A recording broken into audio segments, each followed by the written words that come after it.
ગુજરાતનું ખાસ બુલેટિન આપણું સુરત સમાચારની શરૂઆત કરતા પહેલા એક નજર કરીએ આજની હેડલાઇન્સ પર। સુરતમાં મકાનમાં ભીષણ આગ, 4 મહિલા સહિત 5ના મોત। લીંબાતમાં રૂમમાં 8 ટન સાડીનું મટીરીયલ પડ્યું હતું। ઘરમાં 2 ગેસના બાટલા પણ હતા।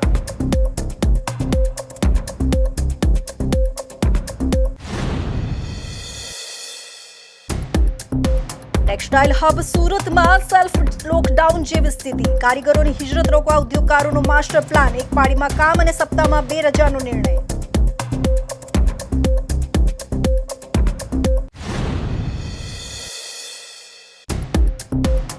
સુરત મનપા ચૂંટણી પૂર્વે રાજકીય ગરમાવો। કોંગ્રેસે 20 મુદ્દાની ભાજપ પાપ ચાર્જશીટ રજૂ કરી। હવે ઘરે ઘરે જઈ આ ચાર્જશીટ લોકોને બતાવી મત માંગશે।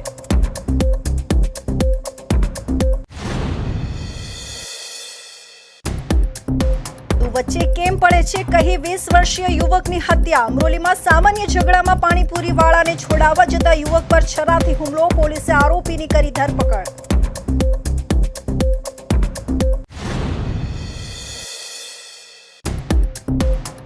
અને મહાવીર જન્મ કલ્યાણ કે શહેરમાં ભક્તિમય માહોલ। યુવક મહાસંઘ દ્વારા ભવ્ય ઉજવણીનું આયોજન। 1 લાખ લાડુ વિતરણથી મોં મીઠું। જૈન સમાજ ઉત્સાહભેર ઉજવણીમાં જોડાયો। અને હવે જોઈશું સમાચાર વિસ્તારથી। સુરતના લીંબાત વિસ્તારમાં આવેલી મીઠી ખાડી પાસે એક મકાનમાં અચાનક ભયાનક આગ ફાટી નીકળતા 5 લોકોના મોત નીપજ્યા હોવાનું સામે આવ્યું છે। રહેણાંક મકાનમાં લાગેલી આગને પગલે આસપાસના વિસ્તારમાં ભારે અફરાતફરી અને ભયનો માહોલ ફેલાયો છે। ઘટનાની જાણ થતાં જ ફાયર વિભાગની ગાડીઓ અને એમ્બ્યુલન્સની ટીમ તાત્કાલિક અસરથી ઘટના સ્થળે દોડી અને બચાવ કામગીરી હાથ ધરી હતી। આજે સવારે 11 કલાકની આસપાસ લીંબાત ખાતે આવેલા મીઠી ખાડીમાં બેઠી કોલોની વિસ્તારમાં ગ્રાઉન્ડ સહિત 2 માળના મકાનમાં આગ ફાટી નીકળી હતી। અચાનક આગ પ્રસરીને પાસે જ મૂકેલા સાડીના જથ્થા અને જ્વલનશીલ કેમિકલ પર પ્રસરતા આગે વિકરાળ સ્વરૂપ ધારણ કરી લીધું હતું। ઘરમાંથી ધુમાડાના ગોટે ગોટા બહાર નીકળતા આસપાસના લોકો પણ ભયભીત થઈ ગયા હતા અને ત્વરિત ફાયર વિભાગને જાણ કરવામાં આવી હતી। ઘટનાની ગંભીરતાને ધ્યાને રાખીને માન દરવાજા અને ડુંભાલ ફાયર વિભાગનો કાફલો તાત્કાલિક ઘટના સ્થળે પહોંચ્યો હતો। ઘટના સ્થળે પહોંચ્યા બાદ લશ્કરો દ્વારા આગ પર કાબુ મેળવવાની સાથે મકાનમાંથી એક જ પરિવારના 5 સભ્યોને બેશુદ્ધ હાલતમાં નિહાળીને અવાક થઈ રહી ગયા હતા। તાત્કાલિક તમામને સહારા દરવાજા ખાતે આવેલા સ્મીમેર હોસ્પિટલમાં સારવાર અર્થે દાખલ કરવામાં આવ્યા હતા। જોકે પ્રાથમિક સારવાર મળે તે પહેલા જ તમામના મોત નીપજ્યા હતા। ઘટનાની ગંભીરતાને ધ્યાને લેતા ફાયર વિભાગના ઉચ્ચ અધિકારીઓ પણ ઘટના સ્થળે ધસી ગયા હતા। મૃતકોમાં 65 વર્ષીય શહેનાઝ બેગમ અબ્દુલ કલામ અંસારી, 18 વર્ષીય હુસ્ના બેગમ અબ્દુલ કલામ અંસારી અને 28 વર્ષીય શબીના રમઝાન અલી અંસારી તથા 19 વર્ષીય ખુશનુમા અબ્દુલ અંસારી સહિત માત્ર 4 વર્ષીય માસૂમ સુભાન રમઝાન અલી અંસારીનો સમાવેશ થાય છે। ઘટનાને પગલે આસપાસના લોકો મોટી સંખ્યામાં ઘટના સ્થળે ધસી આવ્યા હતા અને એક જ પરિવારના 5 સભ્યોના મોતને પગલે સમગ્ર વિસ્તારમાં પણ અરેરાટી પ્રસરી જવા પામી હતી। લીંબાતમાં બેઠી કોલોની ખાતે આવેલ ગ્રાઉન્ડ સહિત 2 માળના મકાનમાં પરિવારજનો સાડી પર ચરખનું કામકાજ કરતા હોવાનું જાણવા મળ્યું છે, જેને પગલે ઘરમાં સાડીઓનો મોટા પ્રમાણમાં જથ્થો હોવાની સાથે સાથે જ્વલનશીલ કેમિકલ પણ હતું। આ સાડીના જથ્થા અને કેમિકલ સુધી આગ પ્રસરતા જ આખું ઘર ગણતરીના સમયમાં ચપેટમાં આવી ગયું હતું અને પરિવારના તમામ સભ્યો કંઈક સમજે વિચારે તે પહેલા જ તેઓ કાળનો ભોગ બન્યા હોવાનું જાણવા મળે છે। શહેરમાં સૌથી ગીચ વિસ્તારોમાં સમાવિષ્ટ બેઠી કોલોનીમાં આગની ઘટના અંગે જાણકારી મળતા જ માન દરવાજા અને ડુંભાલ ફાયર સ્ટેશનનો કાફલો ઘટના સ્થળે ધસી આવ્યો હતો। અલબત્ત બેઠી કોલોની વિસ્તારમાં સવારના સુમારે ભારે ટ્રાફિક અને સાંકડી ગલીઓને કારણે ફાયર વિભાગને ઘટના સ્થળે સુધી પહોંચવામાં ભારે હાલાકીનો સામનો કરવો પડ્યો હતો। ઘટના સ્થળે પહોંચ્યા બાદ લશ્કરો દ્વારા તાત્કાલિક આગ પર કાબુ મેળવવાની સાથે ઘરમાં રહેલા પરિવારના સભ્યોનું રેસ્ક્યુ પણ કરવાની કામગીરી કરવામાં આવી હતી। જો કે આ દરમિયાન ઘણું મોડું થઈ ગયું હતું અને પરિવારજનોના ઘટના સ્થળે જ મોત નીપજ્યા હતા। એક રહેણાંક વિસ્તારમાં સાડીઓના વર્ક કરવાથી જે ઘરમાં આગ લાગી છે આ ખૂબ દુઃખદનીય ઘટના છે। આ ઘટનાના અંતર્ગત પરિવારમાંથી લગભગ 4 થી 5 લોકોને પોતાની જાન ગુમાવે છે એવી ખબર ફાયરના ઓફિસરથી મળી રહી છે, ત્યારે ખૂબ દુઃખદનીય ઘટના છે। હું 10 બાય 20ના રૂમમાં રહેતા લોકોએ 10 ટન જેટલા માલ પુરાવીને પોતાના પરિવારજનની જાન જોખમમાં રાખી આ ખૂબ દુઃખદની ઘટના છે. આ આગેલી લાગથી નહીં પરંતુ ધુમાડાથી જ લોકો પોતાના સ્વજનને ગુમાવે છે. આ ખૂબ દુઃખદની ઘટના છે. હું તમામ સુરતને વિનંતી કરું છું કે જ્યારે ઉનાળાના સિઝન ચાલતું હોય ત્યારે આગ જેવી વસ્તુ ઘરમાં ના રાખીએ. કપડાં હોય કે ફોર્મ જેવી વસ્તુ હોય આ વધુ ઘરમાં સાઠવણ ના કરો. જેટલી જરૂરત હોય એટલી જ લાવીને પોતાનું ધંધા કામ ધંધો કરે એ તમામ સુરતને વિનંતી કરીએ છીએ. लिम्बायत पुलिस स्टेशन के मीठी खाड़ी विस्तार में एक दुर्घटना बनी है आज, जिसमें एक परिवार जो यहाँ रहता था उनके टोटल 4 और एक बच्चा 5 लोगों के साथ में दुर्घटना बनी है. बहुत बुरी तरह से वो लोग इसमें जल गए हैं. और ये लोगों का जो व्यापार है ये बेसिकली साड़ियों की पैकिंग करने का काम करते हैं और साड़ी के पैकिंग मटेरियल में आग लगने से ये दुर्घटना बनी है. जिस तरह के समाचार हैं उस हिसाब से उनकी स्थिति बहुत ज़्यादा गंभीर है. और अभी बाकी की जिस डिटेल्स है हमारी FSL के जो अधिकारी आएंगे उनसे अगर अंदर किस तरह से बनाव बना है उसके हम डिटेल्स ले सकते हैं. सर, आग लगने का कारण क्या है? वही मैं बता रहा हूँ आपको कि हमारे जो अधिकारी आएंगे FSL के, उसके बाद उसका थोड़ा एक बार डिटेल लेने के बाद पता चलेगा कि वास्तविक कारण क्या है. આ લિંબાયત મીઠી ખાડી એરિયા છે એનો બનાવ છે અને એક ગ્રાઉન્ડ પ્લસ 2 માળનું આ મકાન છે અને ગ્રાઉન્ડ ફ્લોર ઉપર કંઈક સાડીનો જથ્થો ને કંઈક પેકેજિંગનું કે વોટ એવર કંઈક કામ ચાલતું હશે અને કંઈક કારણોસરથી એમાં આગ લાગી ગઈ.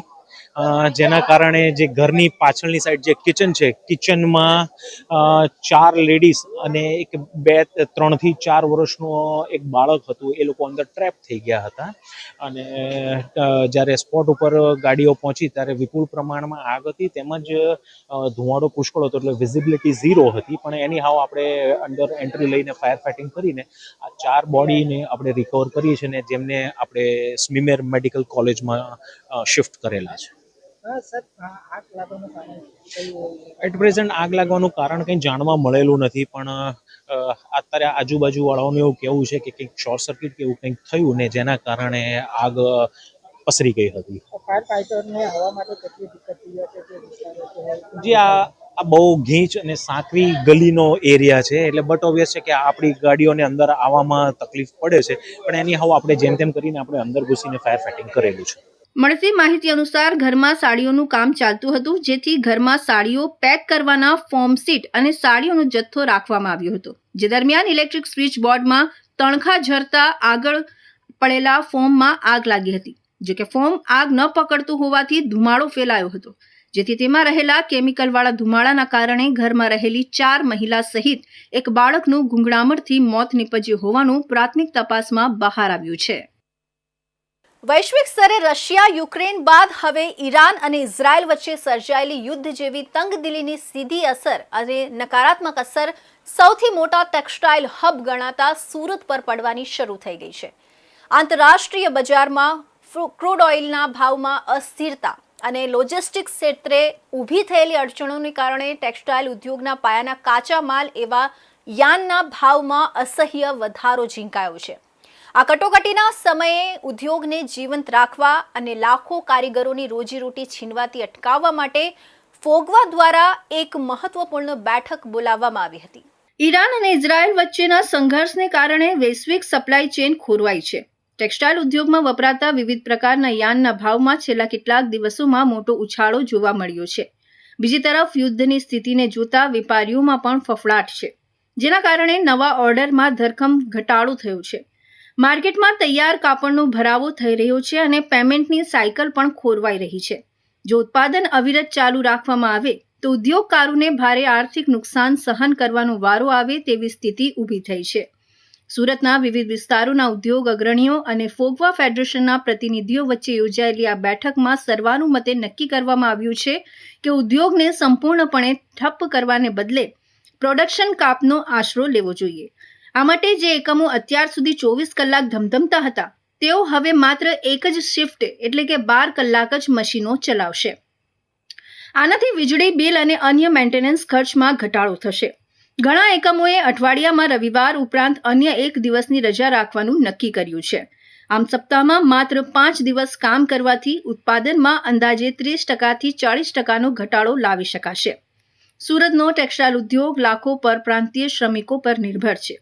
ભૂતકાળમાં લોકડાઉન કે લાંબી મંદી દરમિયાન કારીગરો મોટા પાયે વતન તરફ હિજરત કરી ગયા હતા, જેની અસર ઉદ્યોગ પર વર્ષો સુધી રહી હતી. ફોગવાના અગ્રણીઓએ જણાવ્યું કે અમારો મુખ્ય ઉદ્દેશ્ય કારીગરોને સાચવવાનો છે. જો ઉદ્યોગ સાવ બંધ કરી દેવામાં આવે તો શ્રમિકો પાસે વતન જવા સિવાય કોઈ વિકલ્પ રહેતો નથી, પરંતુ કામના કલાકો ઘટાડીને તેમને સતત રોજગારી મળી રહે તેવો પ્રયાસ કરવામાં આવ્યો છે, જેથી તેઓ સુરત છોડીને ન જાય. આજે ફોગવાની અને સંયુક્ત સુરત શહેરના તમામ એસોસિએશનની એક જાહેર સભા મળી હતી.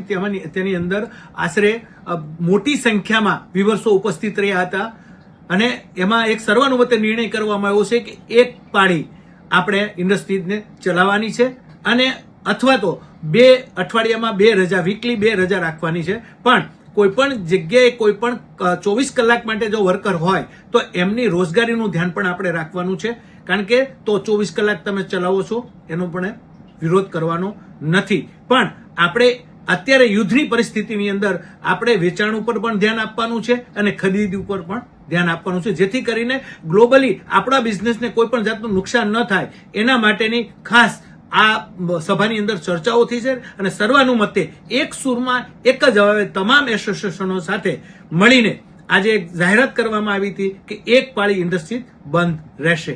ઉદ્યોગ અગ્રણીઓના મતે હાલમાં કાપડની માંગમાં મોટો ઘટાડો છે. જો સતત ઉત્પાદન ચાલુ રાખવામાં આવે તો માર્કેટમાં માલનો ભરાવો થઈ જાય અને ભાવ વધુ ગગડે. પ્રોડક્શન કાપ મૂકવાથી શ્રમિકો સચવાશે અને ઉદ્યોગની મંદી વચ્ચે આ ઉદ્યોગ ટકી રહેશે તેવી આશા વ્યક્ત કરવામાં આવી છે. જો યુદ્ધની સ્થિતિ વધુ વણશે અને યાનના ભાવ કાબૂમાં ન આવે તો આગામી દિવસોમાં વધુ કડક નિર્ણયો લેવાની તૈયારી પણ ઉદ્યોગકારોએ રાખી છે. હાલ પૂરતું પ્રોડક્શન કાપ દ્વારા માર્કેટમાં સંતુલન જાળવવાનો પ્રયાસ કરવામાં આવી રહ્યું છે. સુરતમાં આગામી મહાનગરપાલિકાની ચૂંટણીના પડઘમ વાગવા માંડ્યા છે. સત્તાધારી પક્ષ ભાજપને પછાડવા માટે વિરોધ પક્ષ કોંગ્રેસે આ વખતે આક્રમક રણનીતિ અપનાવી છે. સુરત શહેર કોંગ્રેસ સમિતિ દ્વારા ભાજપના શાસનકાળ દરમિયાન થયેલા કથિત ભ્રષ્ટાચાર અને વહીવટી નિષ્ફળતાઓને ખુલ્લી પાડવા માટે ભાજપ પાપ ચાર્જશીટ જાહેર કરવામાં આવી છે. આ 20 મુદ્દાની ચાર્જશીટ આગામી ચૂંટણીમાં મુખ્ય પ્રચારાત્મક હથિયાર બનવા જઈ રહી છે. કોંગ્રેસે આ ચાર્જશીટમાં પહેલો પ્રહાર સ્માર્ટ સિટી પ્રોજેક્ટ પર કર્યો છે. સુરતને સ્માર્ટ સિટી બનાવવાના નામે કરોડો રૂપિયાના ખર્ચે જે ડસ્ટબિન, કચરા પેટીઓ મૂકવામાં આવી હતી તેમાં મોટા પાયે ભ્રષ્ટાચાર થયો હોવાનો આક્ષેપ છે. એટલું જ નહીં, પર્યાવરણના નામે શરૂ કરાયેલા સાયકલ ઝોન આજે ધૂળ ખાઈ રહ્યા છે.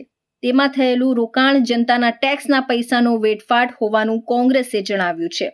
શહેરની સૌથી મોટી મનપા સંચાલિત હોસ્પિટલ સ્મીમેરમાં દર્દીઓને અપાતી દવાઓમાં પણ દલાલી થતી હોવાનો ચોંકાવનારો આરોપ ચાર્જશીટમાં છે. આ સાથે જ સુરતની નગર પ્રાથમિક શિક્ષણ સમિતિની શાળાઓમાં શિક્ષણનું સ્તર કથળ્યું હોવાનું અને શાસકો શિક્ષણ વિરોધી માનસ ધરાવતા હોવાનું કોંગ્રેસે ભારપૂર્વક જણાવ્યું છે. મધ્યાહન ભોજનમાં બાળકોના હકનો કોળિયો છીનવી લેવા સુધીનો ગંભીર આક્ષેપ ભાજપ પર કરવામાં આવ્યો છે. સુરતની જીવાદોરી સમાન તાપી નદીના શુદ્ધિકરણ માટે કેન્દ્ર અને રાજ્ય સરકાર દ્વારા ફાળવવામાં આવેલી કરોડોની ગ્રાન્ટ ક્યાં ગઈ એવો પ્રશ્ન આ ચાર્જશીટમાં ઉઠાવવામાં આવ્યો છે. ખાડીઓના પુરાણ કરી બિલ્ડરોને ફાયદો કરાવવો અને પર્યાવરણને નુકસાન પહોંચાડવા બદલ ભાજપના શાસકોને જવાબદાર ઠેરવવામાં આવ્યા છે. આજે ખરેખર સુરતમાં આટલા વર્ષોથી જેમણે ભાજપની સરકારે અને ભાજપની મહાનગરપાલિકાએ જે રીતના ભ્રષ્ટાચારો કર્યા છે, કચરાની બાબતમાં હોય, એ કોઈ પણ પાણી, ગંદા પાણીની બાબતમાં હોય કે કોઈ પણ શિક્ષણના મુદ્દે હોય, ટીપી સ્કીમના મુદ્દે હોય, દરેક મુદ્દે ભાજપે સુરતના લોકોની સાથે રહીને એમની સાથે ભ્રષ્ટાચાર કર્યો છે અને લોકોને ગુમરાહ કર્યા છે. એ કચરાના મુદ્દે હોય, પાણીના મુદ્દે હોય કે શિક્ષણના મુદ્દે, કોઈ પણ મુદ્દે હોય. અને આજે અમે એ ચાર્જશીટ, ભાજપના પાપની ચાર્જશીટ આજે અમે તૈયાર કરી છે અને અમે આવનારી ચૂંટણી આ ભાજપની ચાર્જશીટ મુદ્દે કરીશું અને અહીંના લોકોનો ભરોસો અમે આ મુદ્દે જીતવાના છે. આવનારા સમયમાં મહાનગરપાલિકાની જે ચૂંટણી આવે એમાં અમે ફૂલ જુસ્સા અને જોશથી લોકો અને પ્રજા સમક્ષ જઈશું. કયો વિકાસ? માત્ર રોડ રસ્તા બનાવવાનો હોય કે નદી પર તમારે રિવરફ્રન્ટ બનાવવાનો એને વિકાસ કહેવાતો નથી. હાલની પરિસ્થિતિ જોતા તમે બાગ બગીચામાં જાઓ તો પીપીપી ધોરણે ખાનગીકરણ કર્યું છે. તમે હોસ્પિટલમાં જાઓ તો પીપીપી ધોરણે ખાનગીકરણ કર્યું છે. તમે કોઈ પણ જગ્યાએ જાઓ જે જાહેર સ્થળ હોય, પ્રજાના માટે ખુલ્લા હોય, મફત હોય અને જેનું સરસંભાળ રાખવાનું કામ મહાનગરપાલિકાનું હોય, પરંતુ એઓએ માત્ર ને માત્ર પીપીપી ધોરણે લોકો પાસે પૈસા ઉચેટવાનું કામ કર્યું છે. સુરત કોંગ્રેસના નેતાઓના જણાવ્યા અનુસાર આ માત્ર કાગળ પરની ચાર્જશીટ નથી, પરંતુ જનતાનો અવાજ છે. આગામી દિવસોમાં કોંગ્રેસના કાર્યકરો વોર્ડ લેવલે આ 20 મુદ્દાઓની પત્રિકાઓ વહેંચશે. સોશિયલ મીડિયા પર પણ ભાજપના પાપ નામે અભિયાન ચલાવવામાં આવશે. તો હવે સમય છે એક વિરામનો.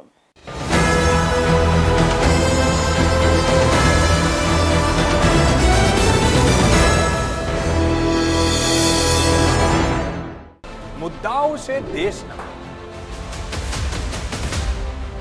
પેનલ પર થશે ચર્ચા, વાતમાં થશે સ્પષ્ટ સંવાદ. અમે લાવીએ છીએ તમારા પ્રશ્નોને મંચ પર.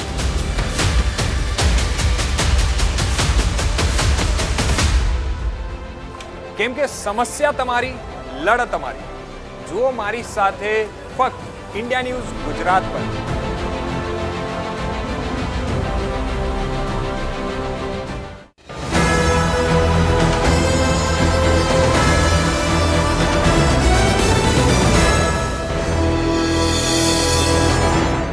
વિરામ બાદ ફરી આપ સૌનું સ્વાગત છે. સુરતના અમરોલી વિસ્તારમાં આવેલી શ્રીરામનગર સોસાયટીમાં 29 માર્ચ રવિવારની રાત્રે કમકમાટીભરી હત્યાની ઘટના સામે આવી છે. માત્ર સિગારેટ પીવા જેવી સામાન્ય બાબતે શરૂ થયેલી બોલાચાલીએ ઉગ્ર સ્વરૂપ ધારણ કરતા 21 વર્ષીય યુવકે જીવ ગુમાવ્યો છે. અમરોલી પોલીસે ગુનાની ગંભીરતા સમજી ગણતરીના કલાકોમાં જ આરોપીને રિંગ રોડ પાસેથી દબોચી લીધો છે. આરોપી શોએબ ઉર્ફે બંગાળીના ઘર પાસે એક પાણીપુરીની લારી ચલાવતો શખ્સ સિગારેટ પી રહ્યો હતો. શોએબ તેને પોતાના ઘર પાસે સિગારેટ પીવાની ના પાડી ટોક્યો હતો. આ સામાન્ય બાબતને લઈને બંને પક્ષો વચ્ચે ઉગ્ર બોલાચાલી થઈ હતી. જો કે તે સમયે આસપાસના લોકોએ સમજાવટ કરી મામલો ઠાળે પાડ્યો હતો, પરંતુ આ વિવાદનો અંત આવ્યો નહોતો. બપોરના સમયે પાણીપુરીની લારી ચલાવનાર શખ્સ તેના અન્ય મિત્રોને લઈને ફરી શોએબ પાસે પહોંચ્યો હતો. સિગારેટ પીવાના મુદ્દે ફરી એકવાર જૂની અદાવત તાજી થઈ અને બંને પક્ષો સામસામે આવી ગયા હતા. આ દરમિયાન ગાળાગાળી અને ઝપાઝપીના દ્રશ્યો સર્જાયા હતા, જેના કારણે વિસ્તારમાં ભયનું વાતાવરણ ફેલાઈ ગયું હતું. જ્યારે શોએબ અને પાણીપુરીવાળા વચ્ચે ઝઘડો ચાલતો હતો, ત્યારે પાડોશમાં રહેતો 20 વર્ષીય મહેન્દ્ર બાબુલાલ રાજપૂત ત્યાં આવી પહોંચ્યો હતો. મહેન્દ્રએ માનવતાના ધોરણે વચ્ચે પડી પાણીપુરીવાળા અને તેના મિત્રોને સમજાવીને ત્યાંથી રવાના કર્યા હતા. મહેન્દ્રનો ઈરાદો માત્ર ઝઘડો શાંત કરાવવાનો હતો, પરંતુ કમનસીબે પરિસ્થિતિ ઉલટી થઈ ગઈ. પાણીપુરીવાળા ગયા બાદ શોએબનો ગુસ્સો મહેન્દ્ર પર ઉતાર્યો હતો. શોએબને એ વાતની ખીજ હતી કે મહેન્દ્રએ કેમ વચ્ચે પડીને પેલા લોકોને જવા દીધા. બંને વચ્ચે ફરી બોલાચાલી શરૂ થઈ અને આવેશમાં આવી ગયેલા શોએબે મકાન નંબર 2050 પાસે મહેન્દ્ર પર છરા વડે હુમલો કરી દીધો હતો. શોએબે મહેન્દ્રની પીઠના ભાગે જોરદાર ઘા ઝીંકી દીધા હતા. હુમલો એટલો ભયાનક હતો કે મહેન્દ્ર લોહી લુહાણ હાલતમાં જમીન પર ઢળી પડ્યો હતો. આસપાસના લોકો દોડી આવે તે પહેલા જ મહેન્દ્રનું કમકમાટી ભર્યું મોત નીપજ્યું હતું. 20 વર્ષીય આશાસ્પદ યુવકની હત્યાથી સમગ્ર શ્રીરામનગર સોસાયટીમાં સન્નાટો વ્યાપી ગયો હતો. પરિવારજનોના આક્રંદથી વાતાવરણ ગમગીન બની ગયું હતું. હત્યાની જાણ થતાં જ અમરોલી પોલીસ સ્ટેશનનો કાફલો ઉચ્ચ અધિકારીઓ સાથે ઘટના સ્થળે દોડી ગયો હતો. પોલીસે મૃતદેહને પોસ્ટમોર્ટમ માટે ખસેડી તુરંત જ આરોપીને પકડવા માટે અલગ અલગ ટીમો બનાવી હતી. ટેકનિકલ સર્વેલન્સ અને બાતમીદારોની મદદથી પોલીસે ગણતરીના કલાકોમાં જ આરોપી શોએબ ઉર્ફે બંગાળીને અમરોલી રિંગ રોડ પાસેથી ઝડપી પાડ્યો હતો. પોલીસ તપાસમાં બહાર આવ્યું છે કે પકડાયેલો આરોપી શોએબ ઉર્ફે બંગાળી ઉર્ફે અમન અકબર હુસેન હજારિકા મૂળ આસામનો વતની છે. તે માત્ર એક મહિના પહેલા જ આસામથી સુરત મજૂરી કામ માટે આવ્યો હતો. જ્યારે મૃતક મહેન્દ્ર રાજપૂત છેલ્લા એકાદ વર્ષથી અહીં રહી એમ્બ્રોડરીના વ્યવસાય સાથે જોડાયેલો હતો. તારીખ 29 અને 30 માર્ચ 2026ની રાત્રિના અરસામાં અમરોલી પોલીસ સ્ટેશન વિસ્તાર ખાતે આવેલ શ્રીરામનગર હાઉસિંગ ખાતે એક હત્યાની ઘટના બનેલ છે. બનાવની જાણ થતાં અમરોલી પોલીસની ટીમ ઘટના સ્થળે ગયેલ અને અધિકારીઓ સહિતના તમામ પોલીસ સ્ટાફ સાથે અલગ અલગ ટીમો બનાવી આરોપીની શોધખોળ હાથ ધરવામાં આવેલી અને ગણતરીના કલાકોમાં જ તે આરોપીની ધરપકડ કરવામાં આવેલ છે. સમગ્ર ઘટનાની વિગત જોતા મરણ જનાર મહેન્દ્ર રાજપૂત અને તેના પાડોશમાં જ રહેતો શોએબ હજારિકા બંને વચ્ચે સામાન્ય બોલાચાલીમાંથી ઝઘડો થયેલ અને શોએબ દ્વારા છરીનો ઘા મારી પીઠના ભાગે મહેન્દ્ર રાજપૂતની હત્યા કરવામાં આવેલ છે. મહેન્દ્ર રાજપૂત મૂળભૂત રીતે ઉત્તર પ્રદેશનો વતની છે અને છેલ્લા એકાદ વર્ષથી શ્રીરામનગર હાઉસિંગ ખાતે રહે છે, જ્યારે આરોપી શોએબ છેલ્લા એકાદ મહિનાથી આસામથી અહીંયા સુરત અમરોલી ખાતે રહેવા માટે આવેલ છે અને સામાન્ય બોલાચાલીમાંથી જ તે બંને વચ્ચે ઝઘડો થયેલો અને મૃત્યુનો બનાવ બનવા પામેલ છે. મૃતક મહેન્દ્રના ભાઈ સૂરજ રાજપૂતની ફરિયાદના આધારે પોલીસે શોએબ વિરુદ્ધ આઈપીસીની કલમ હેઠળ હત્યાનો ગુનો નોંધ્યો છે. હાલ પોલીસ આરોપીની સઘન પૂછપરછ કરી રહી છે કે અગાઉ તેની કોઈ ગુનાહિત પૃષ્ઠભૂમિ છે કે કેમ. માત્ર એક સિગારેટના ધુમાડાએ એક યુવાનનો જીવ લીધો અને બીજાને જેલના સળિયા પાછળ ધકેલી દીધો છે. સુરત શહેર આજે ભક્તિ અને આનંદના રંગમાં રંગાઈ ગયું હતું. જૈન ધર્મના 24માં તીર્થકર ભગવાન મહાવીરના જન્મ કલ્યાણક નિમિત્તે ઠેર ઠેર ભવ્ય ઉજવણી કરવામાં આવી રહી છે. પૂજા અર્ચનાથી લઈને સેવાકીય કાર્યક્રમો સુધી સમગ્ર શહેરમાં ધાર્મિક ઉમંગ જોવા મળી રહ્યો હતો.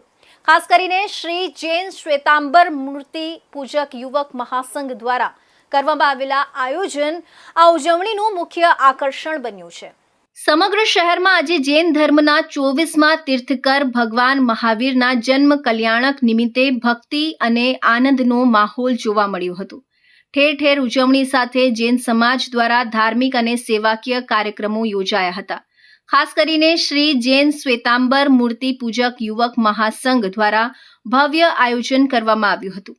પ્રભુ મહાવીરના જન્મ કલ્યાણક દિવસે શહેરના વિવિધ જૈન મંદિરો અને વિસ્તારોમાં સવારે પૂજા અર્ચના, અભિષેક અને આરતી સાથે કાર્યક્રમોની શરૂઆત થઈ હતી.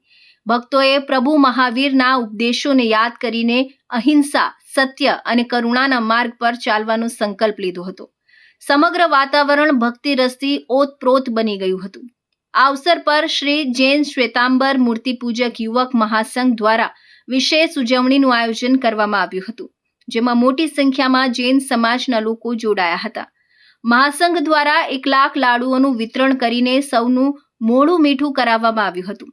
સાથે જ વહાલભરી વધામણી રૂપે મીઠા મોદકની લહાણી પણ કરવામાં આવી હતી, જેને લઈને લોકોમાં ખાસ ઉત્સાહ જોવા મળ્યો હતો. અને આજે મહાવીર જન્મ કલ્યાણકની ઉજવણી થઈ રહી છે. ખૂબ જ આનંદ થઈ રહ્યો છે, કારણ કે મારા વીર પ્રભુનો જન્મ થયો છે અને તે નિમિત્તે આજે ખૂબ જ સરસ દર વર્ષે યુવક મહાસંઘ સરસ મજાનું આયોજન કરે છે કે આખા સુરત નગરમાં લાડુનું વિતરણ કરવામાં આવે છે, જેથી કરીને લોકોને ખ્યાલ આવે કે મહાવીર પ્રભુનો જન્મ થયો છે અને એની ઉજવણી કરવામાં આવી રહી છે.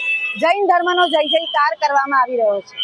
લોકોને શું કહેશો આજના જે પાવન પર્વે જન્મ કલ્યાણકને? મહાવીર પ્રભુનો એક જ સંદેશો હતો કે જીઓ ઓર જીને દો, અહિંસા પરમો ધર્મ. બસ આખા સુરતમાં અહિંસાનું પાલન થાય, કે ક્યાંય પણ હિંસા ના થાય, અહિંસાનું પૂરેપૂરું પાલન થાય અને લોકોને પણ જીવવાનું તક મળે. બસ એવું જ આપણે જીવન જીવવું જોઈએ અને મહાવીર પ્રભુના સંદેશાને આગળ ને આગળ વધારવો જોઈએ. પ્રભુ મહાવીર સ્વામીના જન્મ કલ્યાણક દિન નિમિત્તે સુરત શહેરમાં છેલ્લા 18 વર્ષથી શ્રી જૈન શ્વેતાંબર મૂર્તિ પૂજક યુવક મહાસંઘના માધ્યમથી સુરત શહેરમાં શુદ્ધ ઘીના બનાવેલા લાડુ દ્વારા લોકોને મોં મીઠું કરાવી રહ્યા છીએ. આજે પણ આપ જોઈ રહ્યા છો, સ્ટાર બજાર બ્રિજ નીચે પાલમાં હજારો કાર્યકર્તાઓની ઉપસ્થિતિમાં લાખો લાડુઓનું વિતરણ થઈ રહ્યું છે અને હૃદયની અંદર એક ભાવ છે. ભગવાનના જે સિદ્ધાંતો હતા, ભગવાન મહાવીરના સિદ્ધાંતો હતા કે અહિંસા, કરુણા, સદભાવના, શાંતિ, આ તમામ લોકોની અંદર વ્યાપે અને દેશની અંદર વ્યાપી અને વિશ્વ શાંતિ જ્યારે સ્થપાય તે દિશાના પ્રયત્ન માટે અમે સૌ આજે પ્રજાજનોનું મોં મીઠું કરાવી રહ્યા. કાર્યક્રમમાં જૈન સમાજના અગ્રણીઓ, શહેરના આગેવાનો તેમજ પોલીસ અધિકારીઓ પણ ઉપસ્થિત રહ્યા હતા. તમામે સાથે મળીને પ્રભુ મહાવીરના સંદેશોને જીવનમાં ઉતારવાનો સંકલ્પ કર્યો હતો. બાળકો અને યુવાનોમાં પણ આ ઉજવણીને લઈને વિશેષ ઉમંગ જોવા મળ્યો હતો. આ રીતે પ્રભુ મહાવીરના જન્મ કલ્યાણક નિમિત્તે શહેરમાં ભક્તિ, સેવા અને એકતાનો સુંદર સંદેશ ફેલાયો હતો અને જૈન સમાજ દ્વારા પરંપરાગત રીતે આ પવિત્ર દિવસની ભવ્ય ઉજવણી કરવામાં આવી હતી. સુરત શહેરમાં ગેરકાયદેસર દારૂના કારોબાર સામે પોલીસનો સખત પ્રહાર જોવા મળી રહ્યો છે. પુણા પોલીસે ઇંગ્લિશ દારૂના મોટા જથ્થા સાથે એક શખ્સને ઝડપી પાડી મહત્વપૂર્ણ કાર્યવાહી કરી છે. સર્વેલન્સની બાતમીના આધારે થયેલી આ કામગીરીમાં લાખો રૂપિયાનો મુદ્દામાલ જપ્ત કરવામાં આવ્યો છે. સુરત શહેરમાં ગેરકાયદેસર પ્રવૃત્તિઓ સામે પોલીસનો કડક અભિયાન યથાવત છે. પુણા પોલીસે ઇંગ્લિશ દારૂના મોટા જથ્થા સાથે એક ઇસમને ઝડપી પાડી મહત્વની કામગીરી હાથ ધરી છે. આ કાર્યવાહી સર્વેલન્સ ટીમની બાતમીના આધારે કરવામાં આવી હતી. પ્રાપ્ત માહિતી અનુસાર પુણા પોલીસ સ્ટેશન વિસ્તારમાં પેટ્રોલિંગ દરમિયાન પોલીસને ચોક્કસ બાતમી મળી હતી કે એક શખ્સ ગેરકાયદેસર રીતે ઇંગ્લિશ દારૂનો જથ્થો રાખી વેચાણ માટે ફરી રહ્યો છે. બાતમીના આધારે પોલીસે તાત્કાલિક કાર્યવાહી હાથ ધરી રેડ યોજી હતી. આ ઓપરેશન દરમિયાન પોલીસે આરોપીને ઝડપી પાડી તેની પાસેથી અલગ અલગ બ્રાન્ડની કુલ 1357 બોટલ અને ટીનનો જથ્થો જપ્ત કર્યો હતો. જપ્ત કરાયેલા મુદ્દામાલની કુલ કિંમત રૂપિયા 3,16,058 જેટલી હોવાનું સામે આવ્યું છે. આ જથ્થો ક્યાંથી લાવવામાં આવ્યો હતો અને કોને પહોંચાડવાનો હતો તે અંગે પોલીસ દ્વારા વધુ તપાસ હાથ ધરાઈ છે. આ સમગ્ર કાર્યવાહી પુણા પોલીસ સ્ટેશનના પોલીસ ઇન્સ્પેક્ટર VM દેસાઈ અને RH મોરીના માર્ગદર્શન હેઠળ કરવામાં આવી હતી. જ્યારે police sub inspector DK Borana દ્વારા મળેલી મહત્વપૂર્ણ માહિતીના આધારે આ રેડ સફળ બની હતી. ઉચ્ચ અધિકારીઓના માર્ગદર્શન હેઠળ ટીમે ઝડપભેર કામગીરી કરીને આરોપીને કાબૂમાં લીધો હતો. પોલીસે જણાવ્યું છે કે શહેરમાં પ્રોફી, જુગાર અને દારૂ જેવી ગેરકાયદેસર પ્રવૃત્તિઓ સામે કાર્યવાહી વધુ તેજ કરવામાં આવી રહી છે. હાલ આરોપી સામે કાયદેસરની કાર્યવાહી હાથ ધરવામાં આવી છે અને આગળની તપાસ ચાલુ છે. સુરતના સચિન પાલીગામ વિસ્તારમાં એક દુઃખદ અને ચેતવણી રૂપ ઘટના સામે આવી છે. રમતા રમતા 2 વર્ષની માસૂમ બાળકી બીજા માળેથી નીચે પટકાતા તેનું કરુણ મોત નીપજ્યું છે. આ બનાવે પરિવાર સાથે સમગ્ર વિસ્તારમાં શોકનો માહોલ ફેલાવ્યો છે. સાથે જ માતા પિતાઓ માટે પણ એક ગંભીર સંદેશ છોડી ગયો છે. સુરત શહેરમાં એક દિલ દોહડી દેતી અને ચેતવણી રૂપ ઘટના સામે આવી છે. સચિન પાલીગામ વિસ્તારમાં રમતા રમતા 2 વર્ષની માસૂમ બાળકી બીજા માળેથી નીચે પટકાતા તેનું કરુણ મોત નીપજ્યું છે. આ દુર્ઘટનાએ સમગ્ર વિસ્તારમાં શોકનો માહોલ ફેલાવ્યો છે અને માતા પિતાઓ માટે લાલ બત્તી સમાન ચેતવણી ઊભી કરી છે. પ્રાપ્ત માહિતી મુજબ સચિન પાલીગામ વિસ્તારમાં રહેતી 2 વર્ષની એશ્વી અરુણ ચૌહાણ ઘરમાં રમતી હતી ત્યારે અચાનક બીજા માળેથી નીચે પટકાઈ ગઈ હતી. ઘટના એટલી અચાનક બની કે પરિવારજનોને સમજાય તે પહેલા જ બાળકી ગંભીર રીતે ઈજાગ્રસ્ત થઈ હતી. ઘટનાની જાણ થતાં જ આસપાસના લોકો દોડી આવ્યા હતા અને માનવતાનો દાખલો આપી તાત્કાલિક બાળકીને સારવાર માટે સુરત નવી સિવિલ હોસ્પિટલ ખસેડવામાં આવી હતી. હોસ્પિટલ ખાતે ફરજ પર હાજર તબીબોએ તપાસ કર્યા બાદ બાળકીને મૃત જાહેર કરી હતી. માસૂમ બાળકીના અચાનક મોતથી પરિવાર પર આફતનો પહાડ તૂટી પડ્યો છે, જ્યારે આસપાસના વિસ્તારમાં પણ ગમગીન વાતાવરણ જોવા મળી રહ્યું છે. मैं उत्तर प्रदेश का रहने वाला हूँ. सूरत में कहाँ पे रहते सूरत में 472 नंबर कैन्यू कैलाश नगर में. क्या घटना बनी थी आपके बच्चे की? मेरी बच्ची खेलते हुए रेलिंग के सामने से गिर गई नीचे. कितने साल की बच्ची 2 साल की थी. ये किस तरह के कब घटना हुई? ये सुबह 9 बजे घटना हुआ. फिर कौन सा हॉस्पिटल ले गए?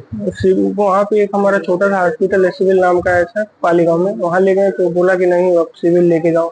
तो फिर हम वहाँ से तुरंत सिविल यहाँ लेके आए. तो फिर यहाँ पे सिविल में लाए. फिर क्या हुआ? सिविल में लोग किस मतलब सांस और धड़कन जो है कि चालू करने का प्रयास किए, बहुत प्रयास किए, लेकिन अंततः जो है 2 बजे तक बोल दिए कि न अब नहीं हो पाएगा. आप क्या काम करते हैं? मैं वायरमैन इलेक्ट्रिशियन का काम करता हूँ. कितने सालों से? मैं जो है कि 2022 से सूरत में. આ ઘટના માતા પિતાઓ માટે ચેતવણી રૂપ બની છે કે નાના બાળકોને એકલા રમવા છોડી દેવું કેટલી મોટી દુર્ઘટનાને આમંત્રણ આપી શકે છે. સુરક્ષા અંગે થોડી બેદરકારી પણ જીવલેણ સાબિત થઈ શકે છે. હાલ આ સમગ્ર મામલે સચિન JIDC પોલીસે વધુ તપાસ હાથ ધરી છે અને અકસ્માતની ચોક્કસ પરિસ્થિતિ જાણવા માટે આગળની કાર્યવાહી શરૂ કરી છે. તો આ હતા ઇન્ડિયા ન્યૂઝ ગુજરાતના ખાસ બુલેટિન, આપણું સુરતના મહત્વના સમાચાર. નવા સમાચાર સાથે ફરી મળીશું. ત્યાં સુધી જોતા રહેજો ઇન્ડિયા ન્યૂઝ ગુજરાત.